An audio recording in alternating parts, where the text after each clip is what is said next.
was beautiful. Our beautiful Jack Quigley. He played that for me last night, and I just said, oh, I can't give a talk anymore. My mind sort of goes blank when I listen, because it really says everything. I think the part that really fed me as he was singing was that you're so connected to my soul, this deep soul connection.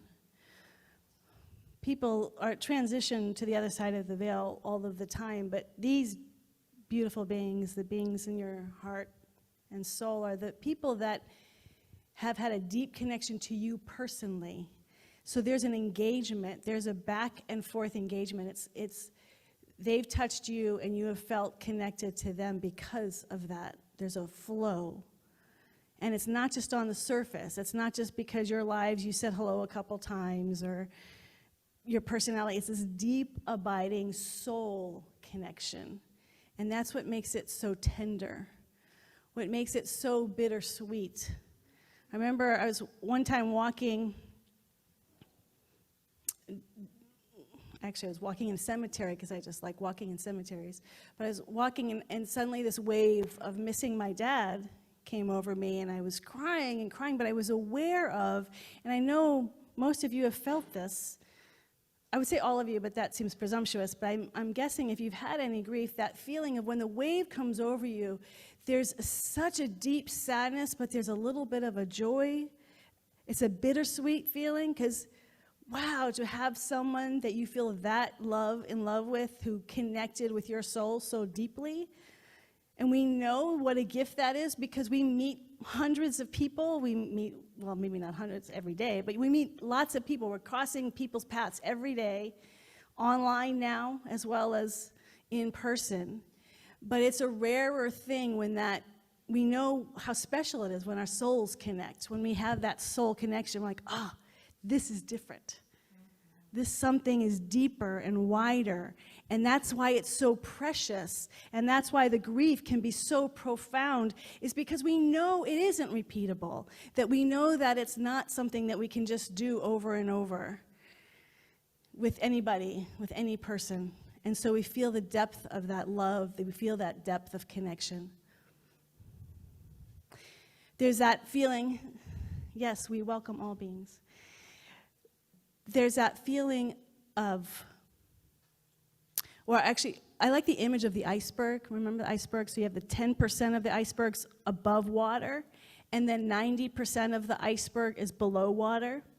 And to me, the soul connection is at 90% below water. So we have the human personality experience, where we have the things that may bother us or irritate us about somebody. But if we have a soul connection, those are so shallow compared to the deep soul connection. You okay, Esther? Okay. Just, you can sit. So we have a deep soul connection with these beings that is deeper and fuller and richer. That it doesn't mean, when I've officiated memorial services, often if I'm sitting with the family or their friends, they'll say, well, he wasn't perfect, or she wasn't perfect. She had these things, had these limitations. Of course, all of us do. If we wanted to sit down and list limitations, we could do it for everybody for a long time, because that's part of the existence of the above surface, that 10%. But the reason why we feel so deeply is because we've touched in with that which is beyond. Not that they don't have the limitations, not that we don't have the limitations, but we've connected at that deep soul, blissful experience that transcends this one little experience. I realized long ago in spiritual practices, when we show up every day, we can show up every day and feel like we're always doing it wrong. I'm not meditating well enough, my mind's going too much, or I'm praying, but I don't really feel like I'm feeling my prayers. We could be judgmental about our spiritual practices. So we can be, and what I recognize, so it can become an excuse to push it away, but when we give ourselves to anything and we keep showing up and we keep showing up, what I've learned is that we start to feel that 90% below us. We start to feel that energy behind the form. We see the energy behind the personality. It starts to become more real, and it's not dependent on perfection. So I can have bad meditations, bad prayers, but if I keep showing up and I keep showing up, I start to feel, because I'm not in charge of it, it starts to experience this transcendent quality. My bet is most of these people and animals, and in the names, for those of you who are online, those who have the names of the people and animals in your life, are people that you've continued to show up with in life. They're the people that you've experienced. I was just equating spiritual practice with the people that we love and we keep showing up with day in and day out, day in and day out. It's not because they're perfect or we're perfect, but in that showing up, we feel we start to feel that deep connection. And so we have this lovely presence and power.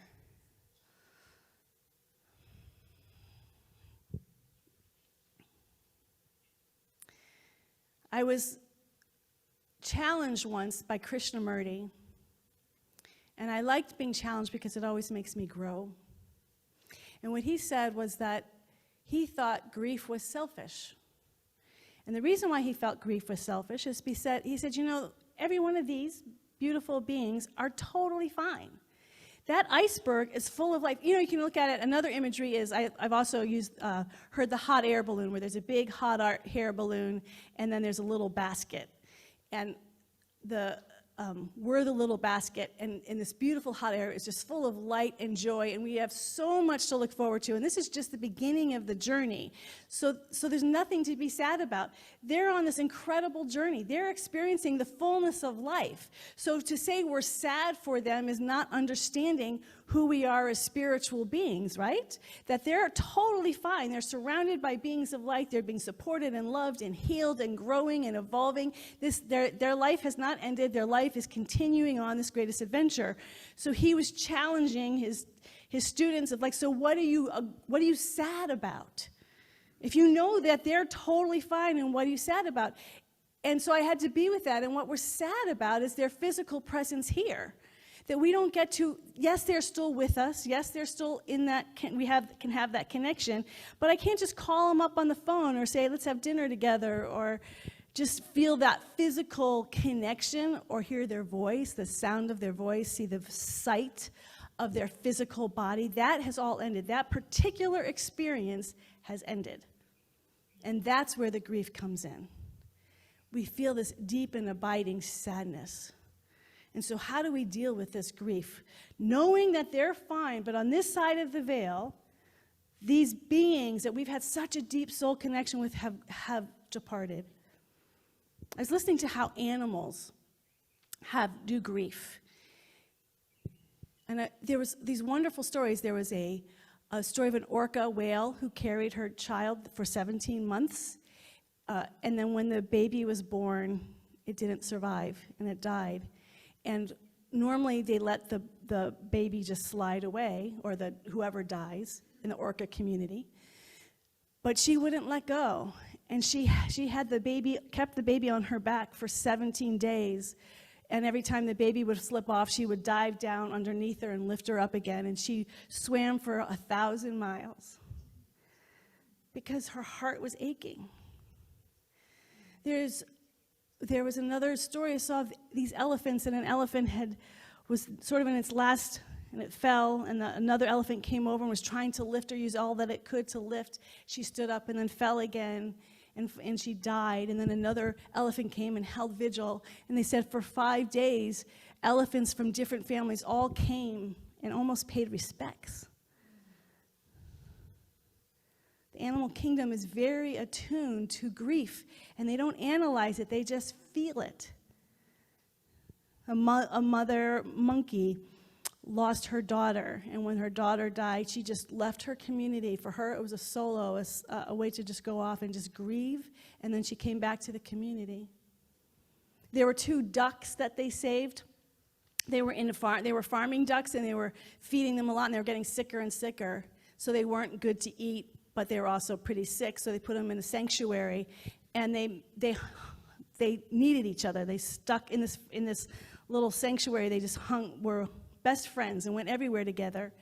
And then over time, one of them got sick and died. Or no, got sick and they put the duck to sleep. But they had to let the other duck know. So they brought him over. And the duck tried to wake up the other duck and realize that she was dead. So what she did is she just lied on top of her, spread her wings, and just stayed there for an hour and wouldn't move. Just that, you can feel it, can't you? The grief. And they tried to assimilate the duck and have her connect with another being, and she just wouldn't do it, and the duck then died themselves 2 months later, heartbroken.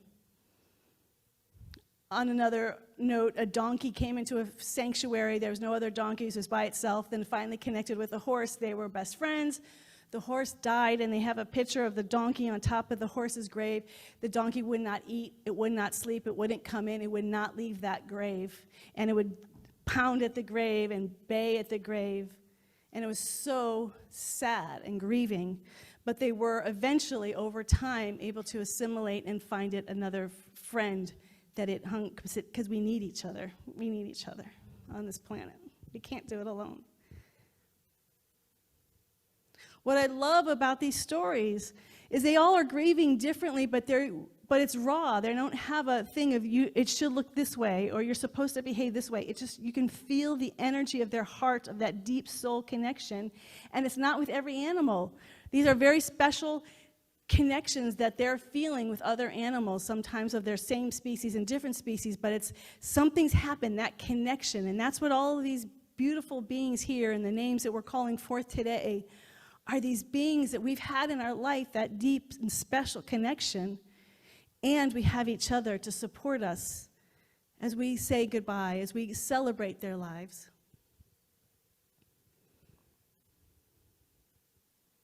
People look at death differently as well. I had a friend, I'm just going to use, actually, in this particular case, I'm going to use different examples, but I'm just going to say a friend across the board, because it's anonymous is just better. So I had a friend who, when they lost their mother, they were actually annoyed when everybody started saying, I'm so sorry that your mother lost. She goes, my mom is fine. I'm fine. Why do people just presume that I'm sad? It drives me crazy. And so it was such an interesting, because she was so passionate about people not saying that they were sorry for her, because there was an assumption that this was a bad thing and that she must be feeling really sad and lonely. And she said, I don't. I feel very connected with my mother, and she's good and I'm good, and so don't presume. It made me a little hesitant after being with her to ever say I'm sorry to anybody. I'm like, I don't know how they're going to take it. Another friend just recently was saying, I lost someone in my family. It was 4 years ago, and I'm still grieving. I'm still so, so sad, and it hurts, and I'm in pain. I had a friend who lost a child, was devastated, and then lost her husband.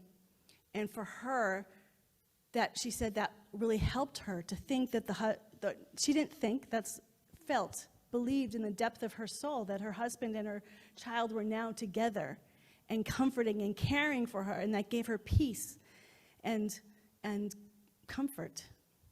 And yet I have another friend who lost a child and would bristle if anyone would say this is what's happening on the other side of the veil, or they're being taken care of, or they're whole, perfect, and complete, because they're saying, like, how do you know?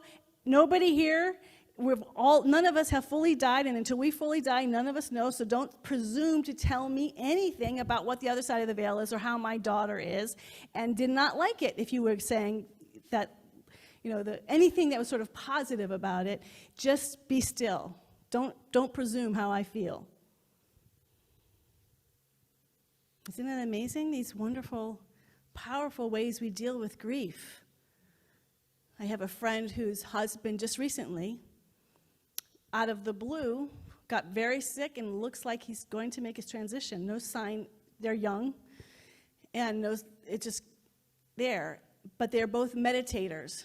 And so the way they're practicing it is by being fully present and accepting and taking all this meditation practice into everyday experience, and so they don't express a lot of sorrow over this experience as they're going towards his transition to the other side.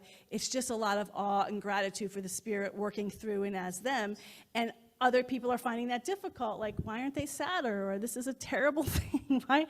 Because they're handling it differently. Grief is so personal to all of us, and how we walk through it is going to be different. And so I actually got very uncomfortable talking to people because I'd had so many different experiences of what people wanted and what they were wanting to hear that I was never quite sure. I stopped being sure of what to say because I didn't want to be offensive. I wanted to be supportive, but what that was for different people was different. So I'm just learning, and I continue to practice as I'm just with you, and I will be present. And as I listen to the conversation of where they are with each of us as where we are with transition, then I can hopefully meet that person. And I'm not saying this as a minister, but as a person. We all have people. We know what we want, but what we want may not be what someone else wants. So we feel into it. We feel and listen and hear. But there's something that I know we all know. I certainly knew it, but as I was being, for some reason, maybe it was because of COVID, this memorial has really felt really profound. Feeling the depth of it, the emotion of it, I think maybe what our whole country and world has been going through in the last couple of years, feeling there is a wonderful place of honoring that grief and the sadness. So this thought, which we all know, sort of came fresh and new for me, which is that every person that we love is going to die. Transition to the, we usually like to use the word transition. This particular life form is over, but who we really are, in my belief system, and how I look at the world, continues on the other side of the veil in a wonderful, glorious new adventure. So we're all going to be there. Every person whom we love and care about deeply is going to be going through a transition to the other side, including us. Sometimes we may go before them. And I say that because I was recognizing, even in myself, there's almost like a surprise when someone transitions. My mother took care of her mother, my grandmother was in a nursing home, but my mom visited her all the time. She had dementia, and finally it was clear that she was winding down, my grandmother, and it had been very hard on my mother because it was just hard. It's hard when your parent has dementia. And she said, but the day they called to say she transitioned, she said, I was surprised. She said, I can't explain it. It wasn't a rational reaction. I knew, of course, not only did I know, I was grateful. It was time for her to go. But there was just like, there's this thing, I think, that we have in our humanity that we don't think it's really ever going to happen. I don't know if you've had the experience when you're in grief and you're looking at the world just keeps going on. Like, wait a minute, why you all just keep moving? Do you realize how temporary this is, and the people that I care about most are traveling to the other side of the veil? How are you just keeping on with life this way? I was listening to some person talk about it, and they were angry, sort of angry at, like, I'm in pain, I've lost so many people, and people are acting as if transition isn't normal, an everyday part of our life, and they keep living life as if without this awareness. And so even as we see and feel into the depth of these beautiful souls, that knowing that tip of the iceberg and all the 90% below, there's no separation. Love knows no death. There's no wall between the 10% and the 90%. It's all the same thing. And so what happens is we start opening our heart and feeling the whole experience of life and death. We start to open ourselves up to the entire experience, the full experience, not just the 10% on top of the surface, not just the personality, the stuff happening out here, but the full richness and fullness of life. I was so struck last week. I'm sorry, I can't remember his name, when Gaurav, the yogi, came to speak. I wasn't listening to him in a connected way. I just tapped in later on. They put it on YouTube, and I go, oh, I'll see what he said. And I listened to it quickly, and I thought, yeah, it's okay. Sort of, I was listening to him from the 10%. I was like, oh, that's, cool information, interesting. But then when I talked with people, oh my gosh, he moved me so deeply. It was so incredible. And I thought, huh. And then I realized I was listening from that smallness, but when he was here, he was speaking from the infinite nature, and people were feeling that incredible connection, that soul connection, and that's what people were responding to, is this deep connection. And that's what starts to happen when we open ourselves up to realize we are not temporary personalities, but this deep soul. And so what someone said, it was clear that he had such a profound spiritual practice because you could feel that eternal nature in his being. We all have that eternal nature, and so the more, to me, it's humility. Every one of us, all the people that we love, nothing we can do can stop it. We are all going to transition. No matter how wonderful we think we are or other people are, everyone is going to transition. So we bring into our life that sense of humility and grace every single day, open to the mystery of things that we don't know and can't see but are fully alive right now. And suddenly our life becomes richer and fuller in a way that we can't explain. They say a pickpocket, when they see a saint, only sees the pockets. When I listened to his talk last week, I was only listening from a very small personality, intellectual thing. I wasn't connecting, and I missed it. I missed the gift. We're missing the gifts all the time when we're not connecting with each other at that deep soul, wonderful, expansive love. And that's the gift of recognizing that these lives are still with us, guiding us and directing us and connecting us. That sometimes we can feel them. Many of you shared that you've had experiences when they come to you. Sometimes you get a little nudge. My dad had experienced, his mother died when he was 7, and he wasn't until he was in his 70s until he had a connection. It's not just the next day. Everyone's journey is different. But they're always with us because love knows no death. Eternality, well, again, this is my own experience, but everyone has their own experiences. That this presence and this power is infinite, and we can connect. And one of the most glorious ways is we can connect with these beautiful beings is saying, what was the gift that they gave us? I'm sure you've all heard this when we go to memorial services. We ask, what was the gift that they gave us? And we keep them alive by practicing that gift. Recently, just Friday night, a friend of mine, Harriet, made his transition. And immediately, I knew what his gift was. And I just started asking, how can I be this more? How can I be the gift that he gave me more into this world? And I just started asking that question.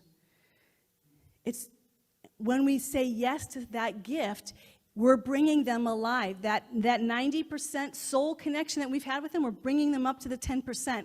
And we're allowing the fullness of their individual life, that particular specific being, person or animal, in your life, and allowing them come to be alive again through us consciously. So I did something the other day, and it was so fun. So I had a friend who was telling me that they understood people's sadness around. They've never had animals very much, and now they have a dog. And because they've been at home, the dog is with them all the time. And they said, oh my gosh, I can see why people grieve so much when a pet dies.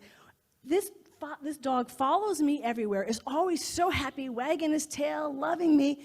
When this dog makes their transition, I'm going to be so sad because there's so much love there. And I was thinking about it. I didn't get Julian's permission, but I'm sorry. Sorry, Julian, wherever you are. But it's not really about him, except that he is a teenager, and teenagers, it's senior year, he's got a lot going on. So often he'll come home and he's like listening to music in his own little world. And I thought, I'm going to be like a dog.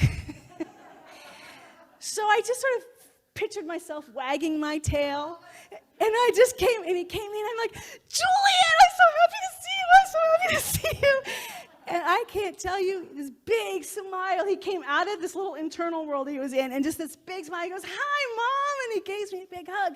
And in that moment, I was calling forth my own little dog who was always so joyful to see us. We bring them alive in that moment. It's not just the action of being joyful and free or generous or loving or whatever it is that these beings gave to us, but consciously connecting.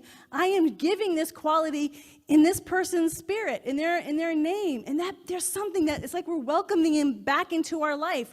We have said this relationship is not over. This relationship has not died, that we are continuing to be in this relationship every time I practice one of these qualities.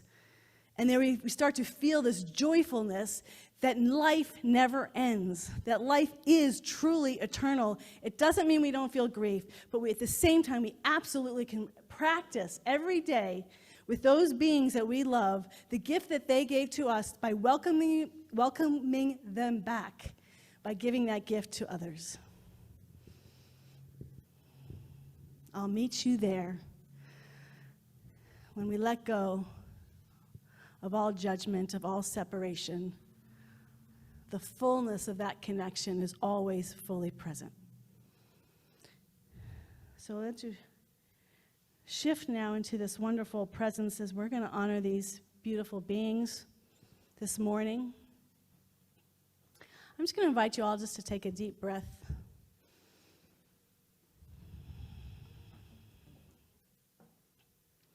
See if you could just drop into your heart. It's been a lot of words. Just let those words drop. Everything just drop into the heart. To that perfect love.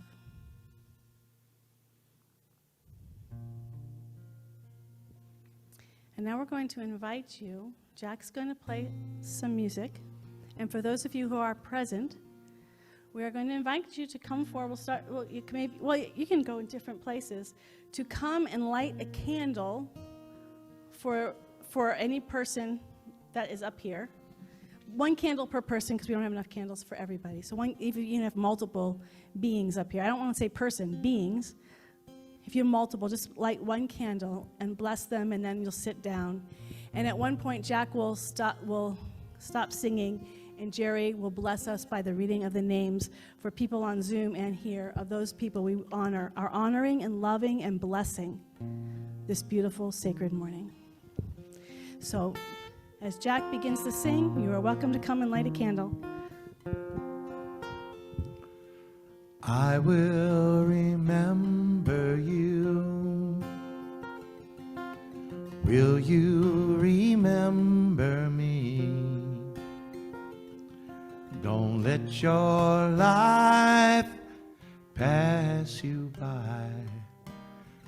Hold on to the memories. Love is a gift we receive each day from the people that we meet along the way. I am not the same from what you've given to me, and always and forever you will always be. I will remember you. Will you remember me? Don't let your life pass you by. Hold on to the memories. We are on this trip for not too long, but our journey continues on and on and on. So I'll carry you, and you'll carry me. In each other's hearts we will always be. I will remember you. Will you remember me? Don't let your life pass you by. Hold on to memory. Today we remember Anna Waltz, Andrew Alley, Andrew Hyder, Angelo Rossi, Art Sachs, Beloved Bear Bear, Bella Marie Karcher,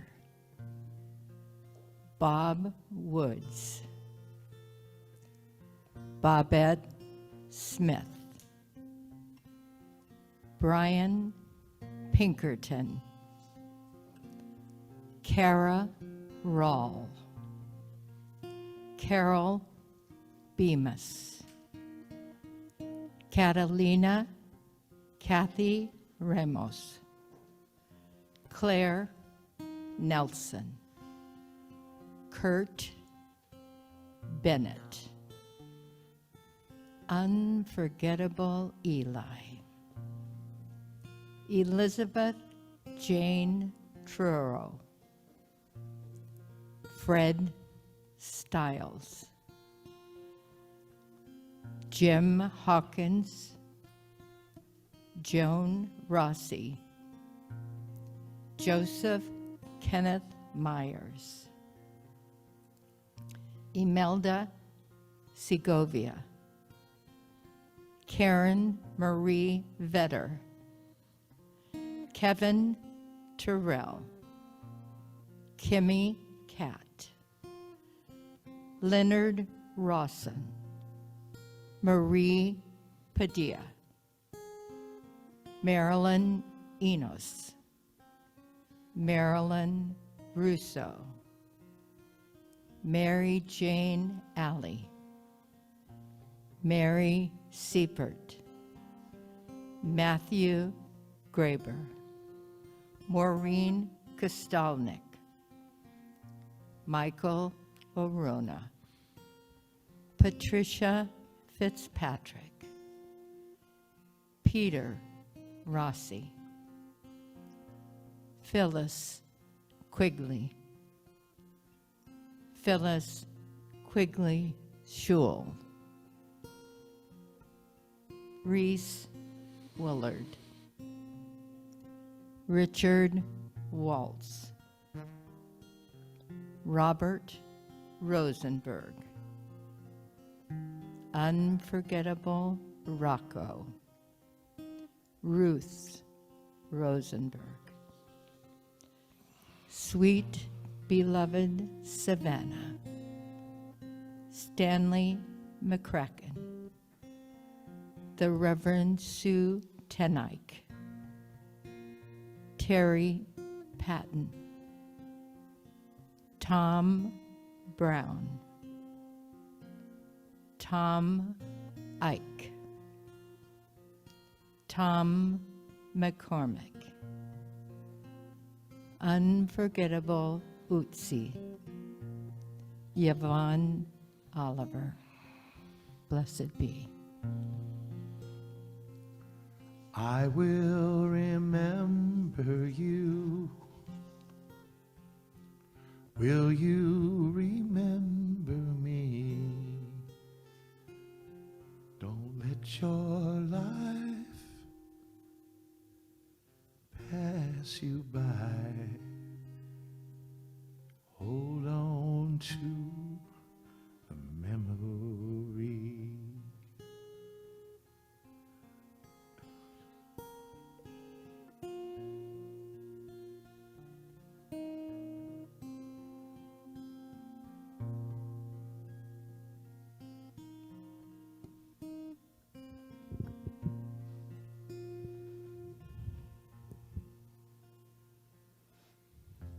These names and these beings are sacred. These connections are holy. These connections are beyond words. When we feel them in our heart, we know exactly what Rumi meant when he said there are no words. But we know it, and we know that we know it. And so we just give thanks that have no end for these beautiful soul connections that have no end. for these beautiful beings who have been in our life here on earth, knowing that we continue to dance and play with them in the eternal, that these relationships are forever, even as we grieve and are sad about their not being present here on earth with us. We bless them and give thanks for their life, even now, evolving, growing, and healing on the other side of the veil, and knowing that our connection is eternal. This sacred soul connection, these unique connections that we have with these beautiful beings of the names that have been called out this morning, are like no other. They are unrepeatable. They are irreplaceable.